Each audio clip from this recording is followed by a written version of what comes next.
For this bird dog, you're gonna inhale through the nose,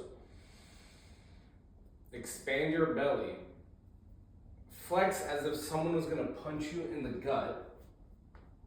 Start right here, knee off the ground, hand in the air, and you're not gonna move your spine at all.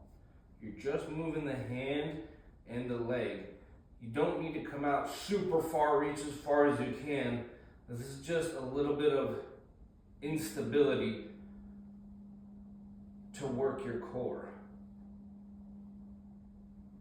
10 reps on each side, wherever the program says. Same thing on the other side. Breathe in through the nose,